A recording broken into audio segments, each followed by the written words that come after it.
மக்களே வணக்கம். எல்லாம் எப்படி இருக்கீங்க? நல்லா இருக்கீங்களா? வீடியோவில் என்ன பார்க்க வரேங்கன்னா இலையப்ப செய்கிறது தான் பார்க்க போகிறீங்க. வீடியோ எண்டு வரைக்கும் பாருங்கள், ஸ்கிப் பண்ணாமல் பாருங்கள். வாங்க வீடியோக்குள்ளே போவோம். கரண்டு போனதால் வீடியோ எடுக்க முடியல. வறண்டு வந்தோடனே அவிச்சி எடுத்தது மட்டும் வீடியோ போடுறேன். வாழை இலையை நெருப்பில் காட்டி வதக்கி அதில் பச்சரிசி மாவில் தேங்காய் வெல்லம் வச்சு அழகான இலையப்பம் இப்படி தான் நல்லா சாஃப்டாக இருக்கும், பஞ்சு மாதிரி இருக்கும். நீங்களும் செஞ்சு பாருங்கள். செய்கிறது வீடியோ எடுக்க முடியல கரண்டு போனதால், அதனால் எடுத்ததை மட்டும் போடுறேன். இப்படி தான் பாருங்கள், இலையை பிச்சு இவ்வளோ அழகாக பஞ்சு மாதிரி வருது பாருங்கள். ஈஸி மெத்தட் தான், ஈஸியான பலகாரம் இது.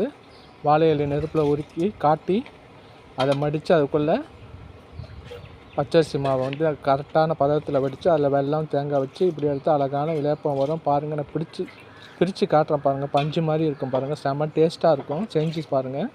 இப்போ பாருங்கள், அழகான இலையப்பம் ரெடி. வாங்க எல்லாம் சேர்ந்து சாப்பிட்லாம். இந்த வீடியோ பிடிச்சிருந்தா சப்ஸ்கிரைப் பண்ணுங்கள், லைக் பண்ணுங்கள், ஷேர் பண்ணுங்கள். தேங்க்யூ ஃபார் வாட்சிங். Bye friends.